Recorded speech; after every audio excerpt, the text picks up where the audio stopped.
صدر ٹرمپ کے 20 نکاتی منصوبے کے اہم نکات سامنے آ گئے۔ حماس کا غزہ پر حکومت میں کوئی کردار نہیں ہوگا۔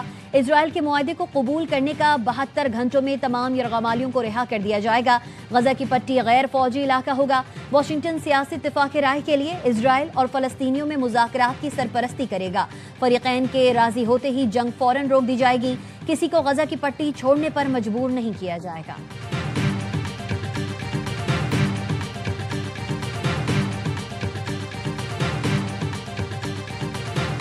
Maybe even Iran can get in there. I hope. We hope we're going to be able to get along with Iran. I really believe that. Iran will be a member of the Accords. امریکی صدر Donald Trump کہتے ہیں ایک دن ایران بھی ابراہیم معاہدے کا حصہ بن جائے گا۔ یہ معاہدہ اسرائیل اور عرب ممالک کے درمیان تعلقات کے قیام سے متعلق ہے۔ معاہدہ صدر ٹرمپ کے پہلے دور صدارت میں طے پایا تھا، جس کے تحت اسرائیل 4 مسلم ملکوں کے ساتھ سفارتی تعلقات معمول پر لانے میں کامیاب ہوا۔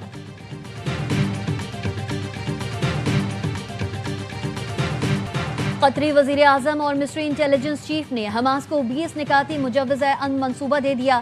حماس نے ثالثوں کو جواب میں کہا منصوبے کا جائزہ لے کر جواب دیں گے۔ واضح کیا غزہ پر غیر ملکی ادارے کی حکمرانی قبول نہیں، تجویز کا مثبت طرز عمل میں جائزہ لے کر جوابی حکمت عملی سے آگاہ کریں گے۔ اسرائیلی وزیر اعظم نیتن یاہو کہتے ہیں حماس نے منصوبہ رد کیا تو اسرائیل اپنا کام مکمل کرے گا۔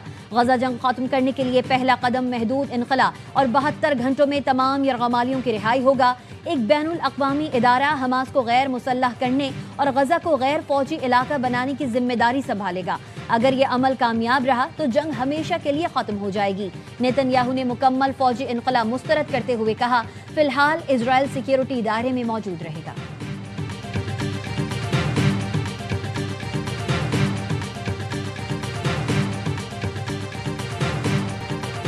دو ریاستی حل کا نفاذ ہی دیرپا امن کی ضمانت ہے۔ وزیر اعظم کا امریکی صدر کے امن منصوبے کا خیر مقدم۔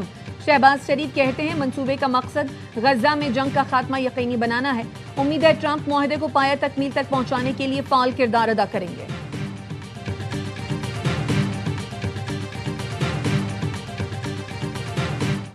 Pakistan welcomes the two-state solution by France and Saudi Arabia. We value the initiative of President Donald Trump, working with 8 Arab and OIC countries to advance peace. Pakistan will closely engage and play a constructive role in promoting consensus. Gaza میں امن کے لیے نئی سفارتی راہیں سامنے آ رہی ہیں۔ امن کی کاوشیں OIC اور عرب ممالک کے تعاون سے تیار کی گئیں۔ پاکستان مشاورتی عمل میں فعال طور پر شریک رہے گا۔ پاکستانی مستقل مندوب عاصم افتخار کا سلامتی کونسل اجلاس سے خطاب۔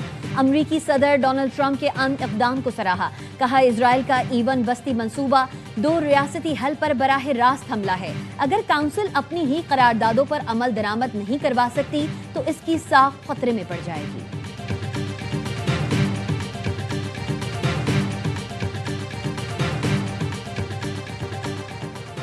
جسٹس طارق محمود جہانگیری نے بحالی کے بعد اسلام آباد ہائی کورٹ میں کام شروع کر دیا۔ وفاقی حکومت نے جسٹس طارق محمود جہانگیری کو کام سے روکنے کی مخالفت کر دی۔ سپریم کورٹ میں سماعت کے دوران اٹارنی جنرل نے کہا جج کو بری حکم نامے کے ذریعے عدالتی امور سے نہیں روکا جا سکتا۔ جسٹس طارق کے خلاف درخواست دینے والے میاں داؤد ایڈوکیٹ نے بھی اٹارنی جنرل سے اتفاق کیا۔ منیر ملک نے موقف اپنایا، جج کے خلاف کارروائی سپریم جوڈیشل کاؤنسل ہی کر سکتی ہے۔ عدالت نے جسٹس طارق محمود جہانگیری کی اپیل منظور کرتے ہوئے کام سے روکنے کا عبوری حکم نامہ کالعدم قرار دے دیا۔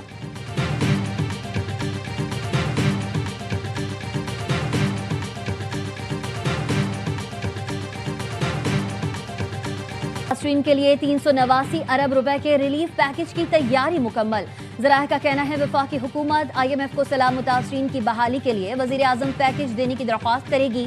IMF کے ساتھ مذاکرات کے 5ویں روز NFC اور سیلاب کے باعث نقصانات پر سیشنز ہوئے۔ وزارت خزانہ سندھ، خیبر پختونخوا اور بلوچستان کے ساتھ مذاکرات ہوئے۔ IMF وفد آج پنجاب حکومت کے افسران سے بریفنگ لے گا۔ IMF نے بنیادی ضروریات کے تخمینے کی رپورٹ مانگی۔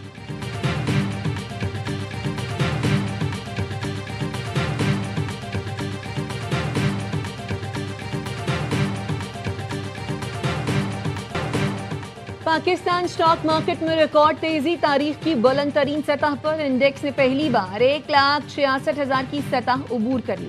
1758 پوائنٹس کا اضافہ، انڈیکس کی 1,65,606 پوائنٹس پر ٹریڈنگ۔ جو گزر گیا وہ سکندر، جو ڈر گیا وہ گڑھے کے اندر۔ کراچی کا جناح ایونیو روڈ سڑک ہے یا آف روڈ چیلنج، شہریوں کے لیے فرق کرنا مشکل ہو گیا۔ ملیر ہال سے ٹینک چوک جانے والی سڑک تباہ ہو گئی، مسافر خوفزدہ، کسی گڑھے میں کار گرتی ہے، کہیں ٹرک زمین میں دھس جاتا ہے۔ تعفن کی وجہ سے سڑک سے گزرنا امتحان بن گیا۔ کراچی کے شہریوں کو بس اب دعاؤں کا ہی سہارا۔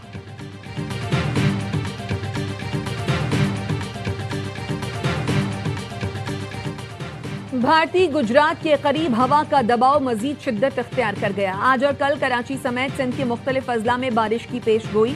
محکمہ موسمیات کا کہنا ہے ہوا کا کم دباؤ کل ڈپریشن میں بدل سکتا ہے۔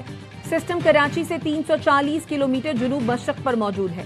سسٹم مغرب اور جنوب مغرب کی جانب بڑھ رہا ہے۔ کراچی، ٹھٹھہ، سجاول، بدین، تھرپارکر، عمرکوٹ، سانگھر، میر پور خاص اور حیدرآباد میں بارش کا امکان ہے۔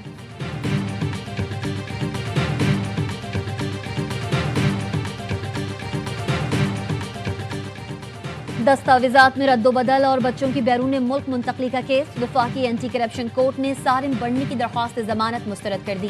سالم بڑھنی کی درخواست ضمانت جوڈیشل میجسٹریٹ اور ہائی کورٹ سے بھی مسترد ہو چکی۔ 1.5 ماہ پہلے مقدمہ وفاقی اینٹی کرپشن عدالت میں منتقل کیا گیا تھا۔ ملزم سالم بڑھنی گزشتہ 1 سال سے جیل میں ہے۔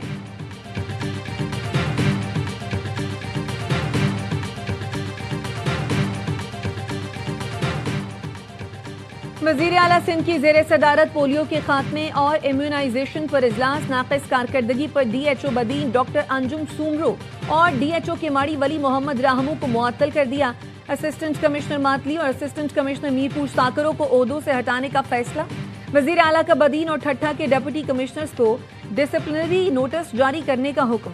مراد علی شاہ کی اکتوبر اور دسمبر میں خصوصی انسداد پولیو مہم چلانے کی ہدایت، کہا بچوں کو معذوری سے بچانا سب کی اجتماعی ذمہ داری ہے۔ وزیر اعلیٰ سندھ کی زیر صدارت گندم پالیسی پر بھی اجلاس۔ مراد علی شاہ نے کہا حکومت سندھ چاہتی ہے گندم کی مارکیٹ میں موجودگی کو یقینی بنایا جائے، اس سے آٹا یا روٹی کی قیمت مستحکم رہے گی۔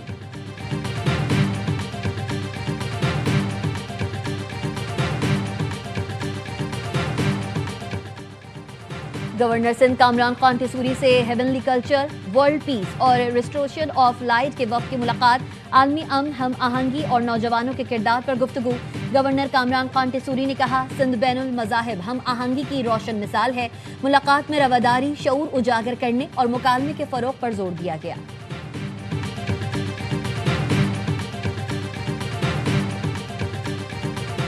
پنجاب میں سی سی ڈی کے مبینہ مقابلے 6 ڈاکو مارے گئے۔ لاہور میں مبینہ مقابلے میں 2 ملزمان نفیس اور سلمان ہلاک۔ ملزمان کو والٹن روڈ ریکوری کے لیے لے جایا جا رہا تھا، ساتھیوں نے چھڑانے کے لیے فائرنگ کی۔ سی سی ڈی شیخو پورہ اور ڈاکوؤں کے درمیان مرید میں مبینہ مقابلہ، 5 ڈاکو ہلاک۔ ڈاکو لوٹ مار کر رہے تھے، اسی دوران مقابلہ ہوا۔ سی ٹی ڈی کی پاک پتن میں کارروائی، فتنۃ الخوارج کا دہشت گرد محمد سلیم گرفتار، ساتھی فرار۔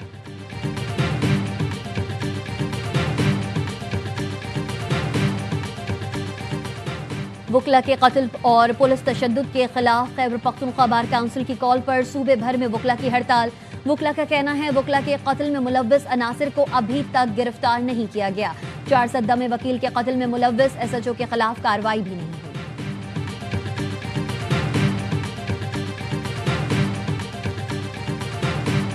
انکم ٹیکس ریٹرن جمع کرانے کا آج آخری دن، ایف بی آر حکام کا کہنا ہے تاریخ میں توسیع نہیں ہوگی۔ ٹیکس ریٹرن کی تاریخ میں ممکنہ توسیع کو سیلاب سے جوڑنا بے بنیاد ہے۔ ٹیکس دہندگان کی اکثریت ایسے علاقوں میں مقیم ہے جو سیلاب سے متاثر نہیں ہوئے۔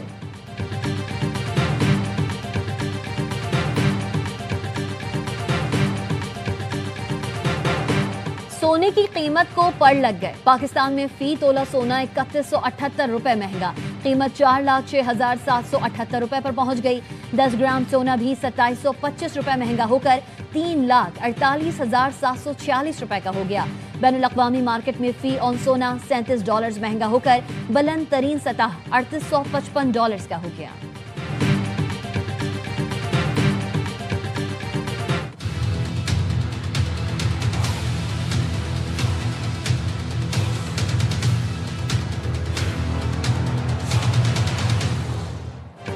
مغربی طاقتیں انسانیت کی مجرم ہیں، ایران کو جھکانے کا خواب خام خیالی ہے۔ ایرانی صدر مسعود پزشکیان کا کہنا ہے ایران پر پابندیوں کا مقصد تہران پر دباؤ ڈالنا ہے۔ ایران کو گھٹنے ٹیکتے دیکھنے کا خواب صرف خوش فہمی ہے جو کبھی حقیقت میں نہیں بدلے گا۔ امریکہ اور یورپی ملکوں نے سفارتی عمل کو ناقابل اعتبار بنا دیا۔ جون میں جب ایران پر حملہ کیا گیا اس وقت مذاکرات جاری تھے۔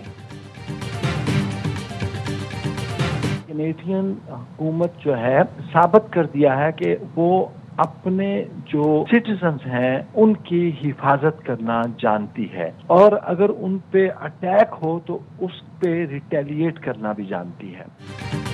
کینیڈا نے بھارت کے بشنوئی گینگ کو دہشت گرد تنظیم قرار دے دیا۔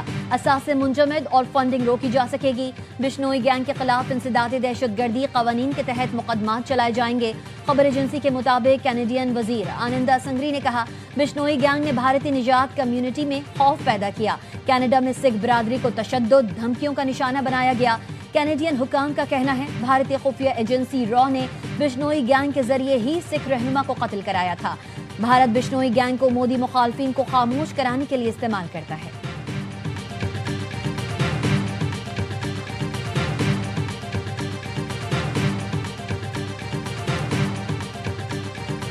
ایشین کرکٹ کونسل کا اہم اجلاس آج دبئی میں ہوگا۔ ذرائع کا کہنا ہے اجلاس میں ایشیا کپ کے دوران تنازعات کا جائزہ لیا جائے گا۔ محسن نقوی صدارت کریں گے۔ بھارت ٹرافی نہ ملنے پر احتجاج کرے گا۔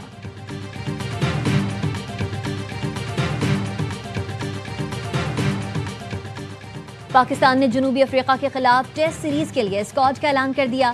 شان مسعود قیادت کریں گے۔ 3 نئے کھلاڑی آصف آفریدی، فیصل اکرم اور روہیل نذیر اسکواڈ میں شامل۔ 2 ٹیسٹ کی سیریز کا پہلا میچ 12 اکتوبر سے قذافی اسٹیڈیم میں کھیلا جائے گا۔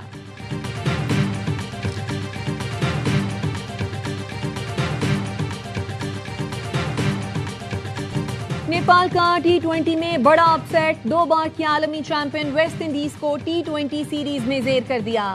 نیپال نے ویسٹ انڈیز کے خلاف دوسرا میچ یک طرفہ مقابلے کے بعد 90 رن سے جیت لیا۔ نیپال کے 173 رنز کے جواب میں ویسٹ انڈیز کی ٹیم 83 رنز پر ڈھیر ہو گئی۔ نیپال کے آصف شیخ نے 68 رنز کی ناقابل شکست اننگز کھیلی۔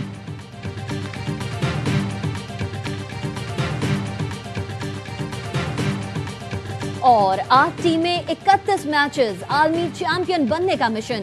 ICC ویمنز ورلڈ کپ کا رنگا رنگ میلہ سج گیا۔ افتتاحی میچ میں بھارت اور سری لنکا کی ٹیمز مد مقابل۔ فاطمہ ثنا کی قیادت میں پاکستان اپنا پہلا میچ جمعرات کو بنگلہ دیش ویمنز کے خلاف کولمبو میں کھیلے گا۔